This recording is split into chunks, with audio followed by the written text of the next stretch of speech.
Back to Gardening 2020. We have been doing this for 2 years. This is our second year offering this series of classes the last week in February to help you to create a beautiful garden and to, have some research-based information for you when you are getting ready to start gardening, when the weather is perfect and it's our time to make our gardens beautiful. So this today is the last day. Actually, tomorrow is the last day. The last 3 classes will be in person here, and I will give you more information about that in a bit. But this afternoon, we're going to have introduction to Florida Friendly Landscaping. The class is called, let me move this here. The class is called The Best Way to Garden. So, and that is going to be at 3:30 today. And we're going to, during this class, we're just going to cover the basic 9 principles of Florida Friendly Landscape as an introduction to our 8-hour class that we're going to do in the summer.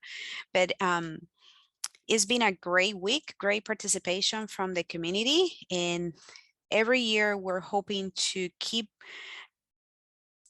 these back to gardening classes, and one day probably we can do it again in person and have it a full day of classes, like a conference for homeowners, that you can learn some of this basic and not so basic gardening information. So if you are a Osceola County resident, I want to share with you some other classes that we're going to be offering in the spring and early summer. Some of them are the Tree Osceola. Tree Osceola, it is a program that we have been put together with the county commissioners and the county government to provide more information and trees in the community. So what we would like to do, or what we want to do, our biggest goal is to increase the tree canopy in the county. So if you attend one of the classes and you are a Osceola County resident, after you finish the class, you qualify for a free tree to plant at home. Or in many cases, some people come to the class, they take the class and they donate their tree to either a school or to a church or a park. So any of that is perfect, but it's limited, unfortunately, to Osceola County residents. The classes are going to be offered virtually April 6th, 7th, and 8th. Times is 11 a.m. at 3:30 p.m. These classes are going to be in Spanish and English, so you have to look at our schedule to see the classes and when it's going to be available. And then in person will be April 9th. So April 9, you can come to take the class, and then you take your tree with you after the class is over. April 6th, 7th, and 8th, you will be getting the opportunity. You can come to our building Saturday, April 9th to get the tree after you attend the class. So it will be, that day will be the pickup, and we will have different trees available, fruit trees, flowering trees, evergreen trees, that they will be available for you. In addition to the Trees Osceola, we're going to be having our introduction to the Master Gardener program for volunteers in Osceola County. Most of our counties do have a Master Gardener program, but this introduction is specific for us, and is May 10 at 1 p.m. in person, and virtually will be May 17. Also, after in May and June, we will be offering our 8-hour Florida Friendly Landscaping series. Is a wonderful opportunity for you to learn more about your garden. What are the best practices for your garden that you can save water, use less pesticides, save time, and all that. So that is going to be virtual every Thursday in May at 11 a.m. and in person in June every Tuesday for 4 weeks at 3:30. After you attend all the classes, you will be receiving a wonderful set of books that are related to Florida Friendly Landscaping. One is on plant selection, and also have examples on how you can do your your garden at home. And also, and another book that it will talk more about the different principles in general. So those are wonderful, two wonderful books that will support all the information and the classes that you will be taking if you register to take the class. And last but not least, tomorrow is the big day for the Master Gardeners here in Osceola County. The Master Gardeners have been working very hard for a full year, getting together the plant market. We have over 30 vendors. We have orchid vendors, bromelia vendors, we have native plant vendors, vendors that are going to be selling local honey. So it is a great opportunity for you to come meet us in person.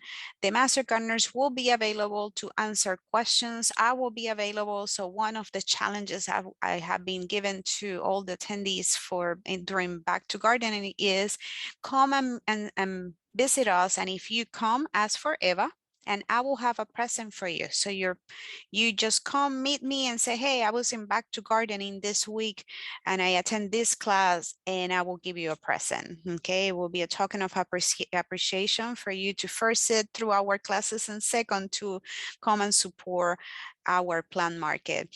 Also share the information with local friends. It is from 9 to 3, and during the plant market, we're gonna have 3 more classes. We're gonna have pollinators, planting for pollinators, which is a great class. And the best part is that you can learn about all these plants that you can put in your garden or maybe in containers. And then you will have the vendors available right out the door that you can buy the plants right there. So it's not a class that you need to come and then try to look in 3-4 different places where to find those plants. Also, we're going to have another class that is planting for wildlife backyard.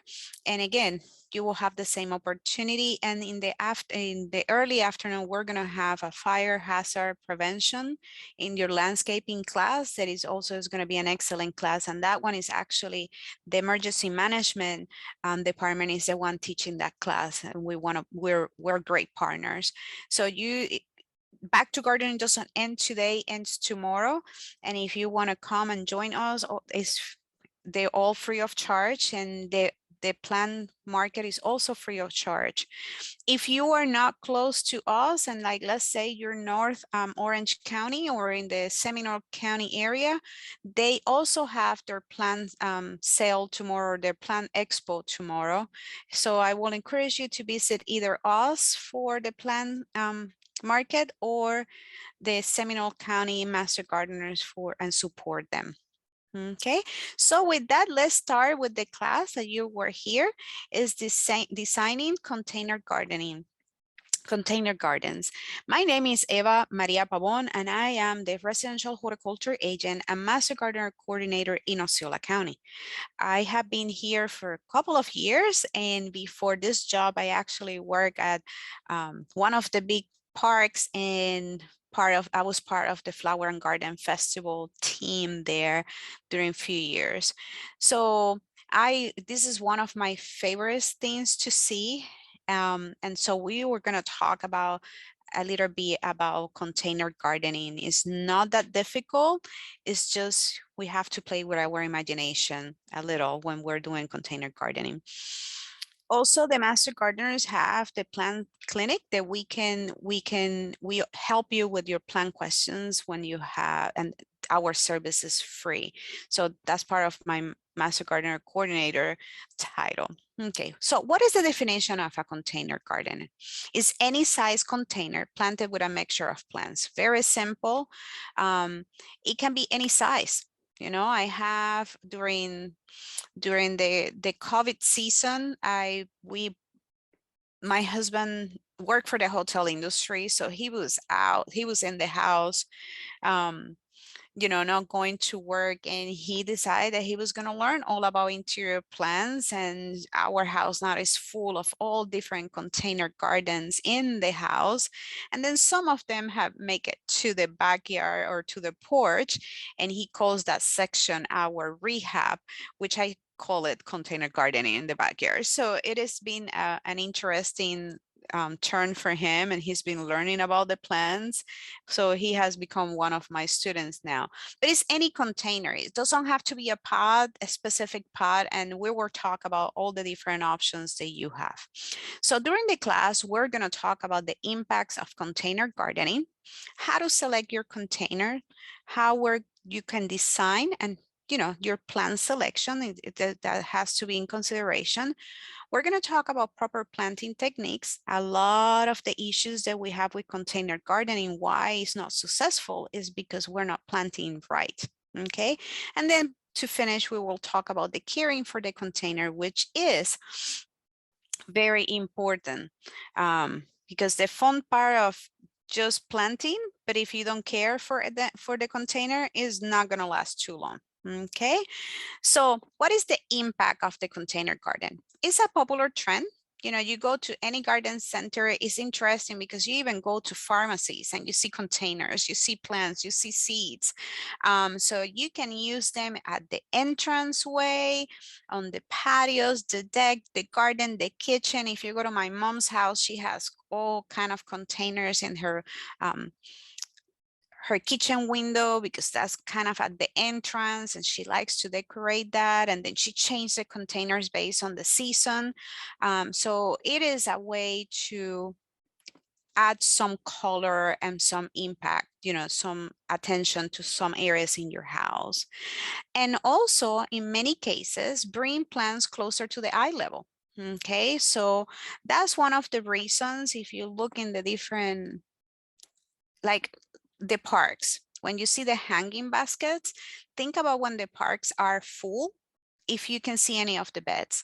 So the hanging baskets provide that extra color at a higher level. So it's your eye level. For me, it's not, because I'm very small, but still I can look up and I can see the plants. So it also helps with that. And it can be used in very small spaces.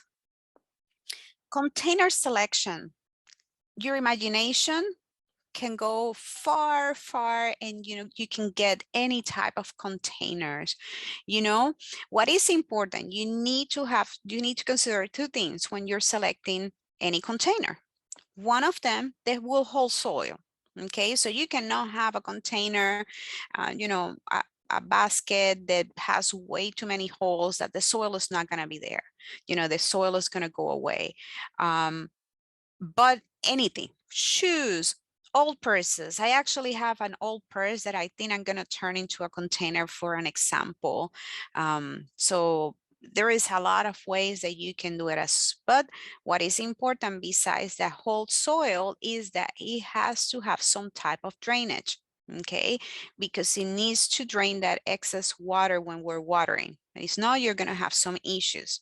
Okay, so that is very important. Those are the main criterias when you're looking at containers. And I will tell you, when I go to the different places, like when I was looking for containers to put inside the house, a lot of these ceramic containers that you can buy in the different stores don't have any drainage. And we will look for a solution, how you can handle that. But you have to be careful. Okay, so either you can make the drainage or make sure that you buy the containers with drainage. Okay, so when the containers doesn't have any drainage, what you can do is use a pot in a pot concept. Okay, that's what I do with indoors, and that's what I did when I was in the landscaping industry, especially for the indoor plants. So you leave the plant in the regular pot that it comes, and you put that inside a ceramic pot. And I will give you an example that I have right here behind me in my office. Sorry, I hope you can see it. So for example, I have this pot that the master gardeners gave me, lovely pot, but then my plant is just inside the pot. Okay, so when I water my plant, it has a little plate inside, and the water doesn't go all over, and that's it. So this is the concept of a pot in a pot. Okay, that is also one thing that you can use. To give you another example, if you have an old cup like this one and you have a small plant, you can put it, this one is a little bigger, but like I have at home bigger mugs that I don't use anymore. So you can have the pot in a pot. Okay, so this is some of the concept. That's the concept of the pot in a pot. Okay, that is good because in depending where you have the plant, you can change the pots, the decorative pots. So you can have Christmas, Valentine's, Easter, flowery ones, and you can change them through the year. You keep the same plant, but you just change your pots. Okay. Also, if the plant doesn't do good, you just throw it away, you put another one. I do that I treat poinsettias almost like a flower arrangement. So I put them inside another pot that I have in my front yard during the time. And then when we're done with the Christmas season, then I either put it in my garden as a shrub or I just throw it away if it's not in good condition. Okay. So that also, you just have to make sure,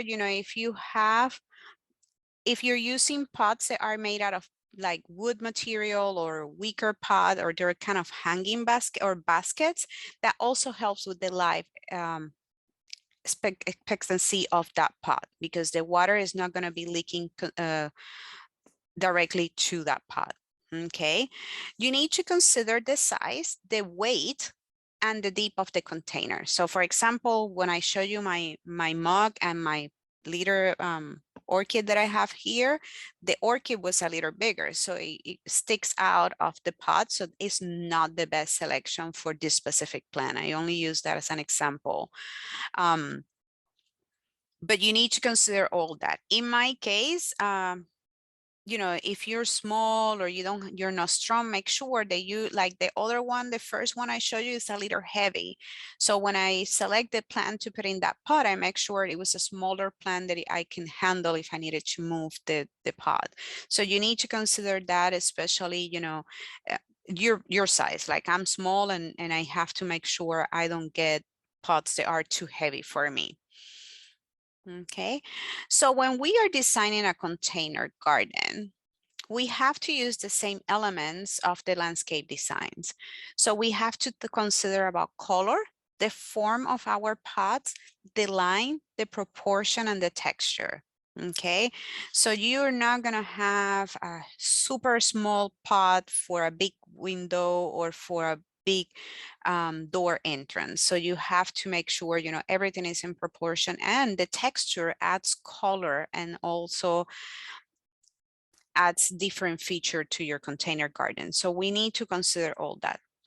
When we're using color, you can follow the color wheels. When you're mixing colors, you can go to just use pots that are just one color. So you use all blues because that's your favorite color. But like, for example, yellow looks good with bricks. So if your house has some bricks or you have some bricks in your driveway, then yellow is a good selection for you. If you are starting this container gardening, make sure that you limit the colors at first. So you want to stay just with 2-3 colors. But of course, this has to also to do with your selection, your preferences. What do you like? Okay, I love yellow flowers, so there is a lot of yellow flowers around my house. But then once in a while, it's like, wait, I kind of need another color. So then I add a pot or I add another plant that is maybe has purple.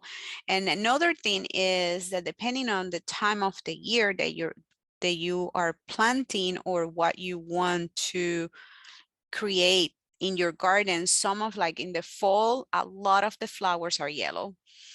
So and you may want to take other options to make sure you add different colors to your garden. Okay, so the fewer colors is easier to work with. So at the beginning, later you can add more color and be more creative.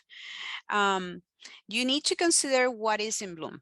Okay, so and maybe if you are working in a pot that is going to be in the front yard, you may want to plant different plants that are blooming different time of the year, and then you don't have to replace all the time. Okay, coordinate the colors with your house, with the container, and with the other areas around your house. Like if you have furniture, like backyard furniture, you want to maybe use that as a reference when you're choosing the plants and the colors. Okay, pick 3 colors that you want to work with first. You know, don't try to stick with 3 colors and follow the color wheel. That gives you a great example of what you can do. Okay, and pick the plants that match your chosen colors. And sometimes it's not about the flower, it's about the actual plant is the one is going to give you the extra color, and you will see some examples soon. Okay, using forms, there is 2 types of container gardening. You have the geometrics, which is the formal, that you have something that is very specific, like the formal gardens. Like let's say a good example is the French type, the French gardens. Like if you're being in Epcot, if you go to the French pavilion, it's very manicured. So that will be the formal garden, or then the naturalistic way that is like you have a mixture and looks more natural. Okay, it's important that you consider your pot when you're doing that.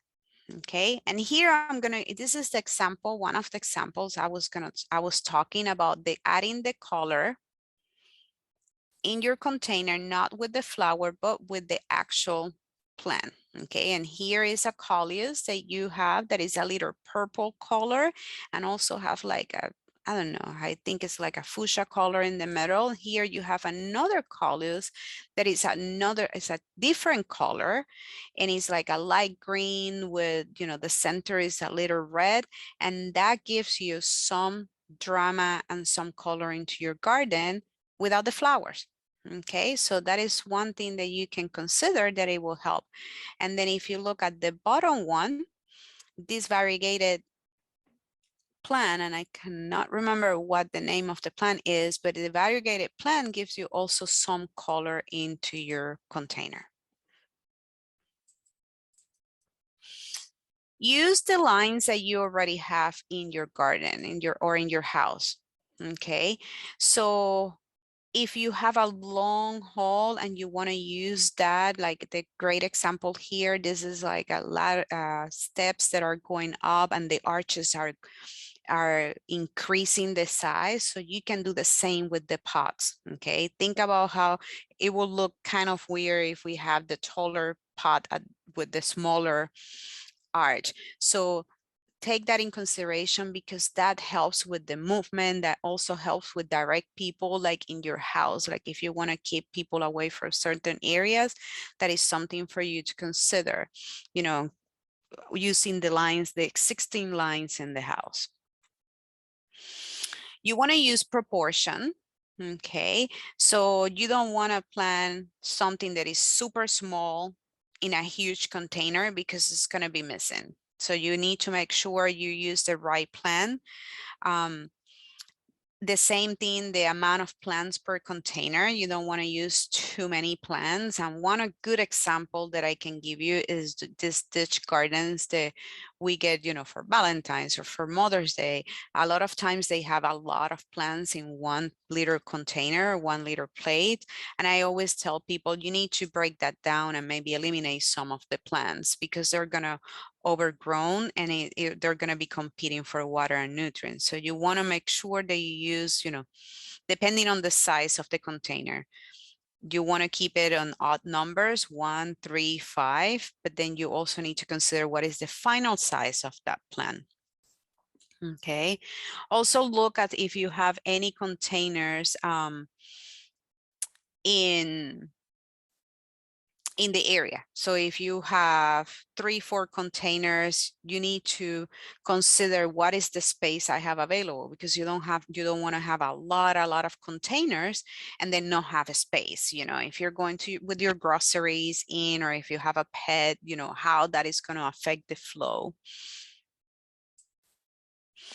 Use texture. And when I talk about texture, is consider the texture of that container. Okay, if you're adding a grass, if you're adding like plants like geraniums that the actual leaf has some different texture, the different shininess of the plants are going to help you to add that drama, to add that sense of flow and forms and color. Okay, and if you look here, this container, the petunias, they are hanging.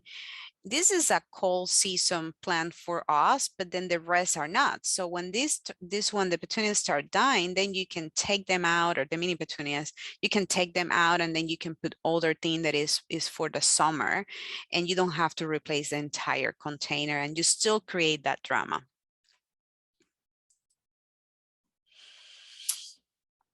Plants, you know, you have that visual impact of the plants, and you can have the large leaves, and there will be, you know, good examples are your tropical plants, and you can have palms, and they have like that coarse and bold texture. They also have an old shape, so it's hard to control what the plant is going to do, but it will give you that drama and that leaf impact, big impact in the container. Also, ornamental grasses are absolutely excellent because that will give you the height, and depending on what is the size, if you're getting a dwarf grass or not, that will help. Bamboos are a great option too. One thing that I will say is just make sure that if you get a bamboo for a container, that you get clumping bamboos, and you know, make sure that they don't keep spreading, that they're not the runner's bamboo, and then they're gonna to start going everywhere in the garden.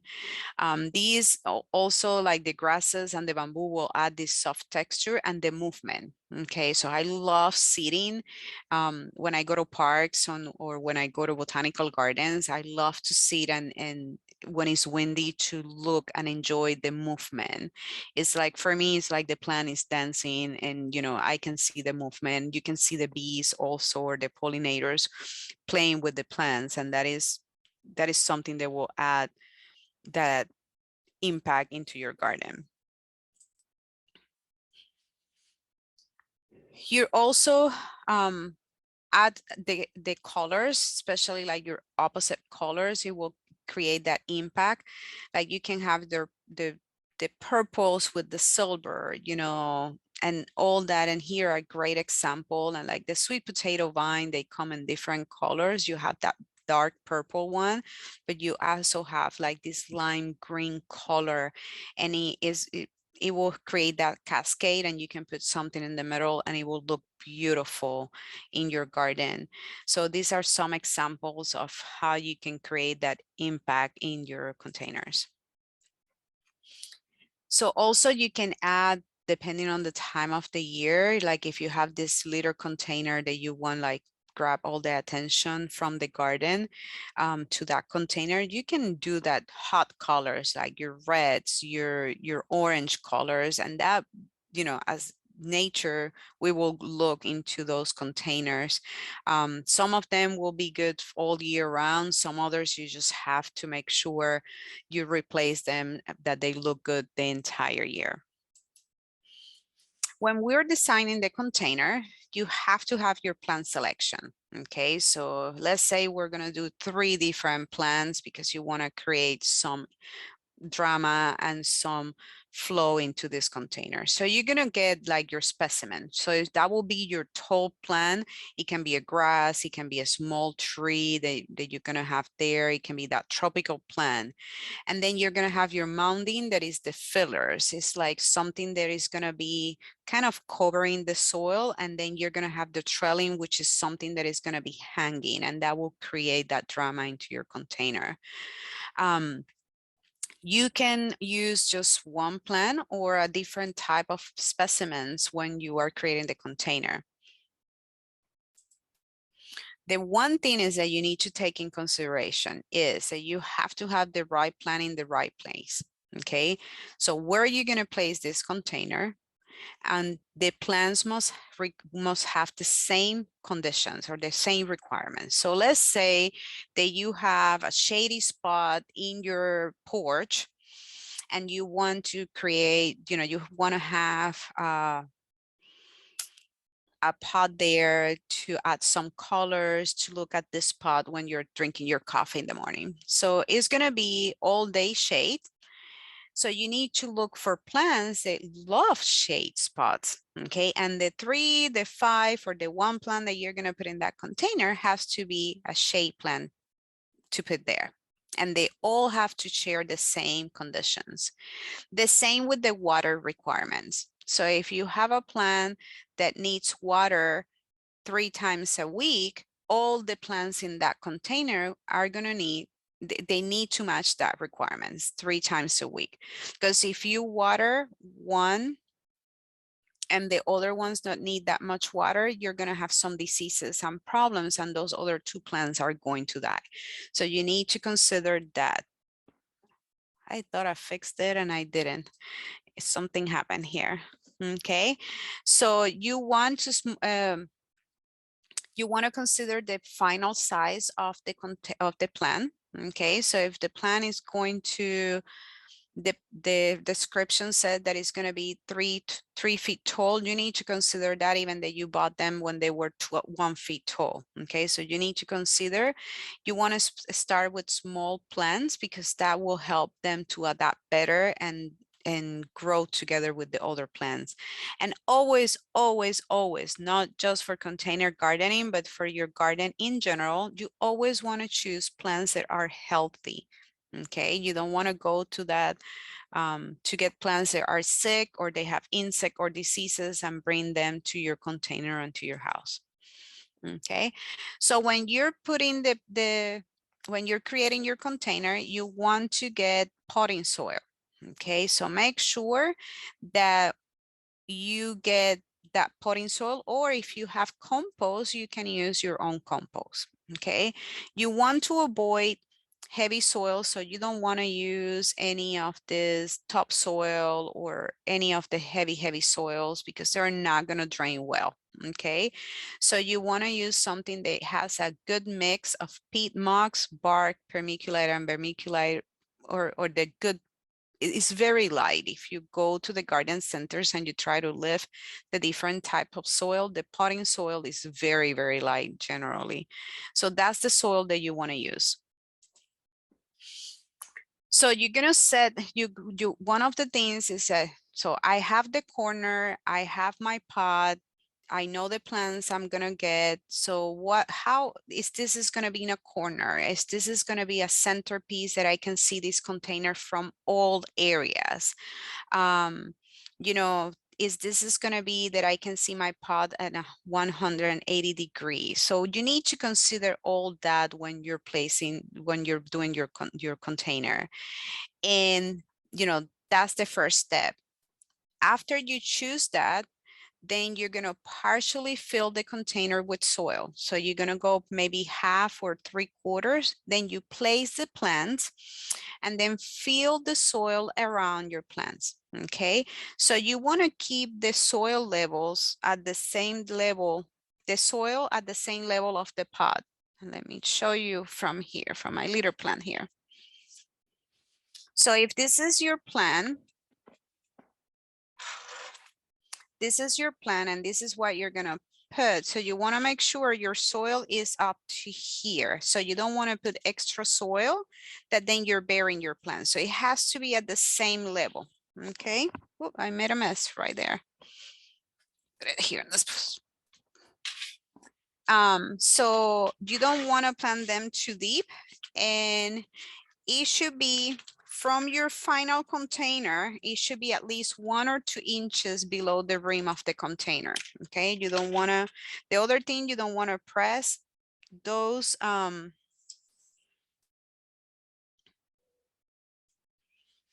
you don't want to press the plant because that will create issue with the root system. Okay,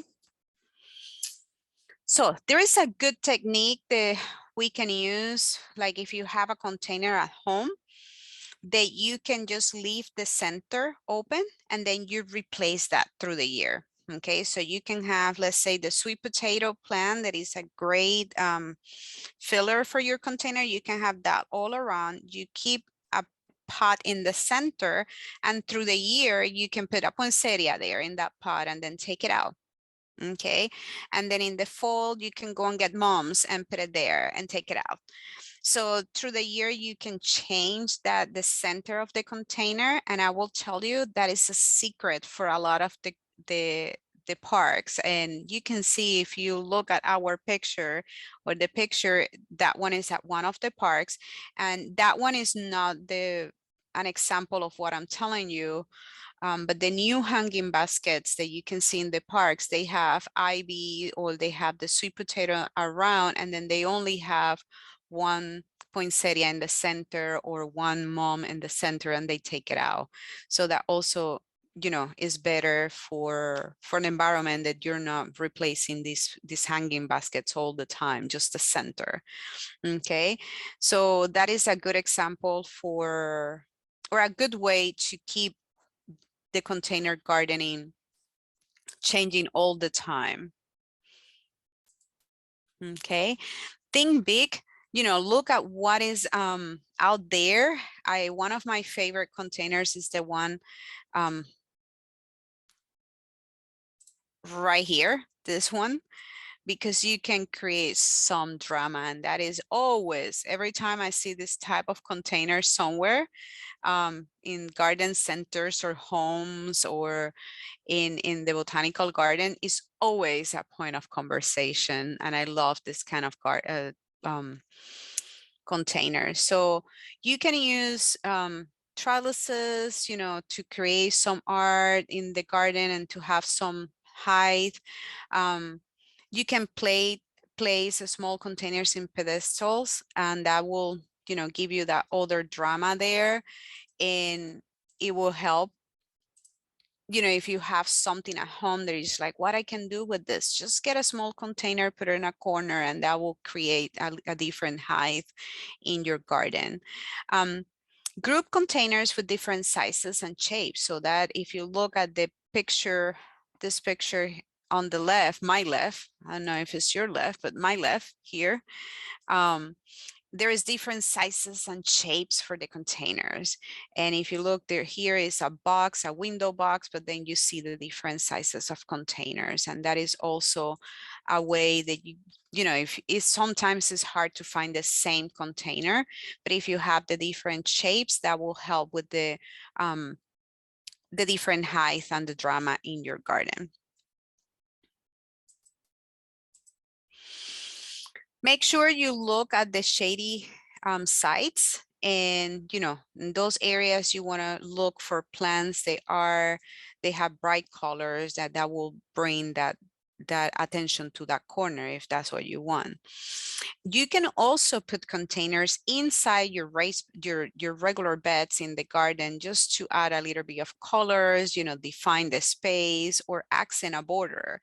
Like I said earlier, I do this during the holiday season. I normally go and support any youth programs that are they're selling poinsettias. And what I do is just I set them in my garden with the rest of my plants. You know, I get my containers, put it outside, and they're there for the season. They get the water that they need, and then I take them out.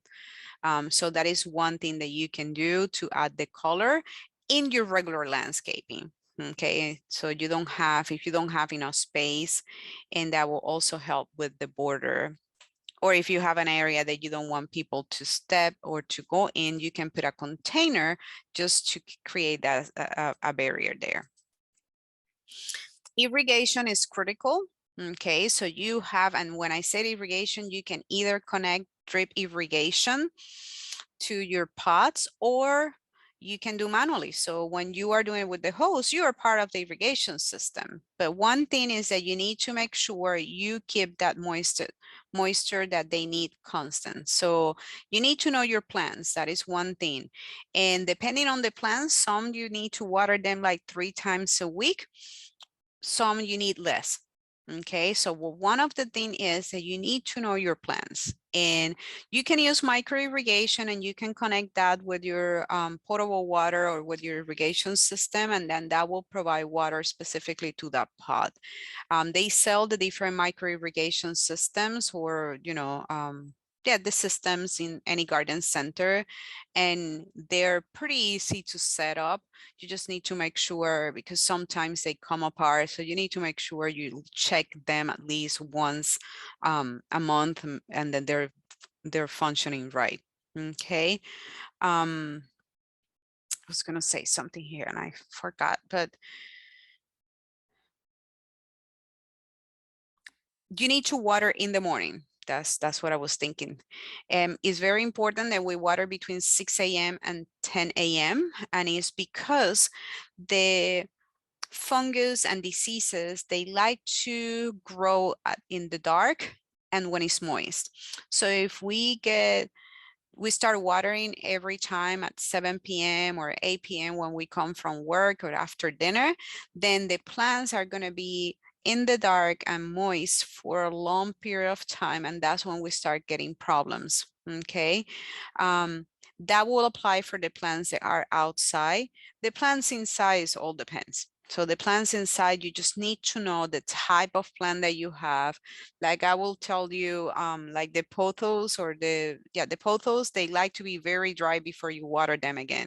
So that is one thing that you need to consider. You need to know your plants before you just randomly water them. And in the indoor plants, that will change. So you cannot have a routine. They all are different depending on the place at home that you have them. You can use fertilizer. I will suggest that you always look for slow release fertilizer. Those are granular, and you put it, they sell many ones in the market, but look for the words slow release.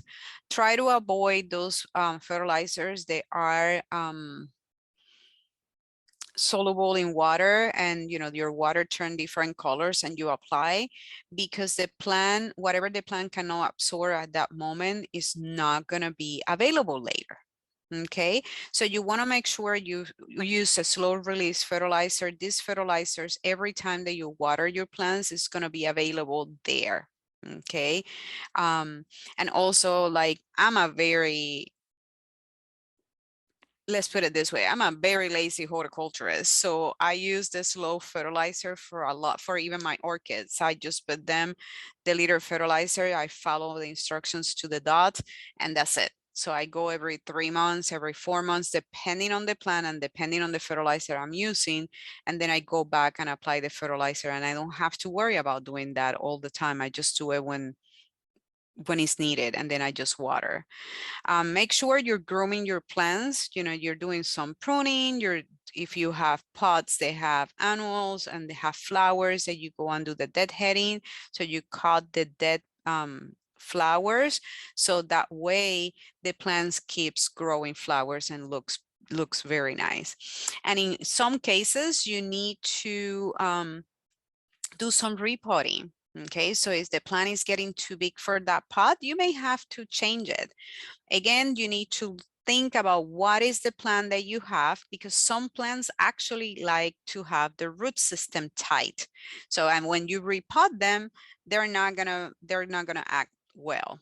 Okay, and they're gonna struggle until they like that. And one example is orchids. Some orchids like to have that the roots very tight, some others don't. So you need to know the plant that you have before you make the decision. Pest management is very important. You need to make sure that the plant has good aeration. So that's why it's important to sometimes do some pruning. Make sure that you have plants that they all need the same requirements, because you can have problems like mealybugs, thrips, spider mite, scales, and aphids. You just need to look. One of the things that we ask is that you do identify the insect. So you cannot just apply something to the pod just because you found an insect. Some insects are beneficial, and it's important to identify before we apply any pesticide. And sometimes if let's say you have 3 plants and we found scales on, let's say, the sweet potato vine, and that scale only attacked that plant, we don't need to apply pesticide to the entire pod. We just need to replace the plant that is being affected. Okay, so if you have a problem with pests, isolate the infected plant from the rest of your garden, or if it's indoor, you need to put that outside. And then you can use some home remedies. You can clean the plant. You can use insecticide or soap, horticulture oils. You just make sure that you read the instructions on those products. Some of them, you cannot use them when there's high temperatures, and you have to be very careful because no, you can burn the plant. When we talk about home remedies, stay away from using like the cooking oils or any of the products, especially cooking oils, because that creates some other issues. Okay, so it's better if you just go and get, your horticulture soap or your insecticidal soap from the garden center and apply, instead of using what is in your kitchen or at home. And then you can use your insecticides, which are chemicals, and then you have your organic insecticides and you have your non-organic insecticides. There is different products. The systemic products, they go in the system of the plant, so that my recommendation is that you only use systemic insecticides when it's a non-edible. So you don't want to use any systemic insecticide for something that you are going to eat. So this is only systemic, is only for ornamental plants. Okay, and then there is others that are contact, so that it will only affect the outside of the plant and whatever is affecting the plant. So, but important is that you need to read the label and follow the instructions on that label. Okay, maintain, to have best practices for pest management, maintain a healthy plant. Okay, first thing, remember, not bring a plant that is sick to the house. Monitor for problems. I promise you, promise you that these the insects and the disease are not going to appear overnight. So you can start seeing the symptoms and you can change what are the cultural practices that you're doing before you start seeing a bigger issue. Okay, identify the problems. Do I have insects? Do I have a disease? Wait, the plant is turning brown. Maybe it needs a little more lights. Do I need to cut the watering or add more water? So you need to identify the problem before you do any pesticide application. Then if you need to do the application, then apply the control after you read the label very careful, and then evaluate the control method. So watch, see if there is an improvement, and then decide if you need to apply it again or not. Remember, I told you that I have like a rehab plant area in my backyard where I have all the plants that are not doing well. So as a summary, like I said at the beginning, imagination is your limit. You can do all different stuff. And if you Google container gardening, you will find many different options, from bathtubs to toilets to shoes, purses, you name it. There is many different things that you can do. Make a decision if you want to do a permanent or temporary. So if you want to do a permanent area of containers, so that it will affect your plant selection. But if it's something that you do just for the holidays, or for a party or a special occasion, then you can make different decisions and just buy something that is going to be temporary. Or a plant, like I'm going to give you another example, like if you see tulips at this time of the year that they're selling around here, then you can have a small tulip plant in your garden or in your indoors, but that is going to be temporary because they're not going to grow here. It will refresh or freshen up your landscape. So if you're like, I don't know what to do yet, but I want to add some color, this is a great example. And it's a fun way to create. And it's very, very easy to start small if you're not into, like, I don't know if I want to change my entire garden. Like my neighbors next door, they have a beautiful pot in the front, and they were asking me to the other day, they just want to add some color, and I gave them some ideas, and they planted, and it looks beautiful. It's a corner that is where the car parks all the time. Everything was always dying, and the one thing I said, please don't put fake plants because that hurts my soul. But we had a conversation, and they were able to choose something to put in that little pot in a corner. Okay. So I see some questions. I'm going to answer them now, but if you have any further questions about gardening and about any other topics in gardening, you can always call the master gardeners and they are able to help you, or you can call myself and I can help you. And if we don't know the answer, we have access to a lot of different specialists at the university that can help us with some of your questions. Okay. The plant clinic is open every day from 9 a.m. to 3. And if the master gardeners are not here for any reason, we will call you back if we are not available at the time. Okay, so let's see. Let's look for the questions here. So Mary, the vegetable garden, that is a different class, but it all depends on, so one of the things that you need to, if you want to do vegetable gardening in container, the first thing that you need to look is at the distance, the planting distance for these different plants. Okay, so for example, a tomato plant normally will tell you that needs between 18 inches to 24 inches distance. So if you have a small container, like a 3-gallon container, you can only have one plant. But if you have a window container that maybe is 36 inches long and maybe like, one of those big containers that is 24 inches wide, you can have 2 plants there. So it's all is going to vary. But with the vegetables, that is one thing that you need to consider is the distance, the planting distance. And that will be in any of the seed packages that you get. It will tell you the distance, or actually when I'm looking around my office because I know I have some of those things around here. If you look at the tags that the plants have, also tells you the distance. Okay, so it's all depend. Also, like for example, zucchinis and cucumbers, they're more viney. So one of the things that you need to consider when you are planting like zucchinis or cucumbers is like, are you gonna provide a trellis and how much space? So that one I will say that you need a bigger area. I know they sell, and I have those in my house. I have it's like 3x3 kind of containers. It's a square, and they sell them for vegetable garden. And when I had that in my house, I put a pepper plant, eggplant, and then the other half of my container I put lettuce. So, and then I was able to rotate.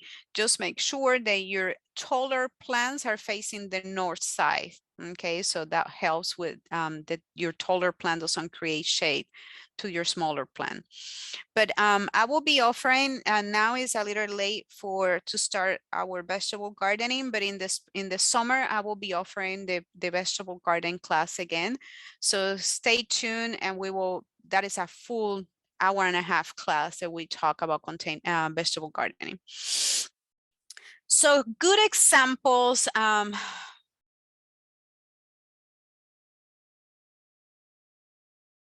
So plants that require the same amount of water.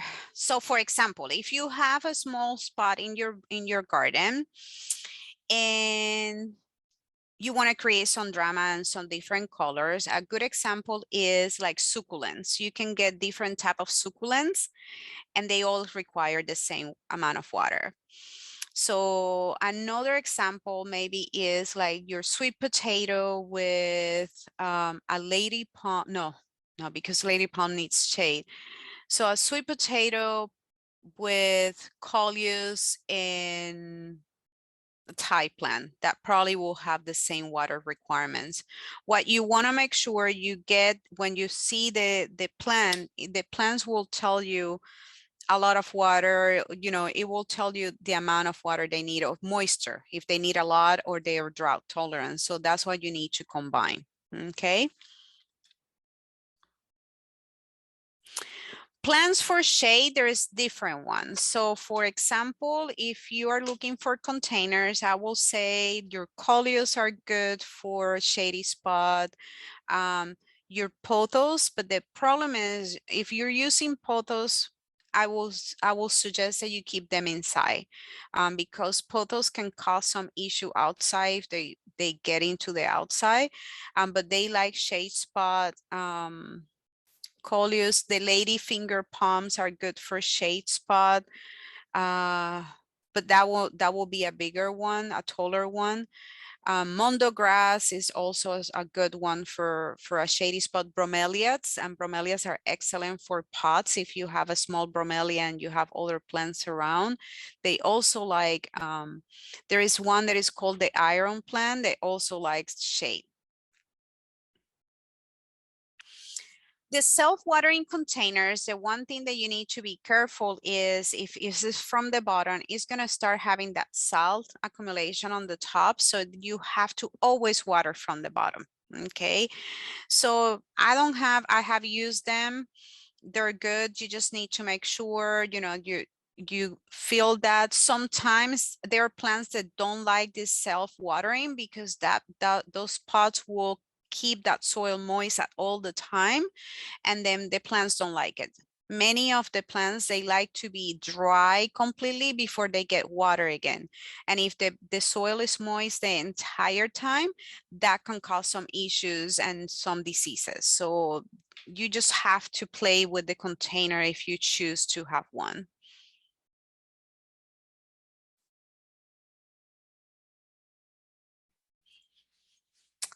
Cynthia, that I will have to look, and it all depends. I will say, is there is she's asking if there is any plans that are no for pairing. I will say that is not so much about no for pairing, it's more about the same conditions. Okay, so you need to make sure the plants that you're pairing and putting together, they both like shade and they both like the same amount of moisture in their soil. Okay, so that is what is important. Not so much what if they don't mix. If you have some ants, so May Willer has a question that there is excessive ants in containers on terrace. I will suggest that you can use some ant bait, that it will, that will help, but probably they are in the container because they're looking for moisture. Okay, so one of the things is that you need to make sure their water is not accumulating, or another issue is if the containers of the plants have some um, honeydew due to aphids or to scales, the ants are going to come after that. So you need to look. So there can be different issues why you have the ants in the container. But a bait, it will be good as long you don't have other pets. So, and if you do read the label before you apply the bait in the container. Okay. I think I covered all the questions. Unless someone else has a question that I didn't cover, please let me know. Again, thank you for being here with us, with me today. It's been a pleasure for me to be part. I was the organizer, but also I've been teaching some of the classes. I hope I see you tomorrow during the plant market. Come and see me. Come look for me, because I will have a little token of appreciation for you if you come and see me. Have a great afternoon. Enjoy your lunch, and I hope I see you tomorrow. It's not in our other programs through the fall, the spring and the summer. Thank you very much.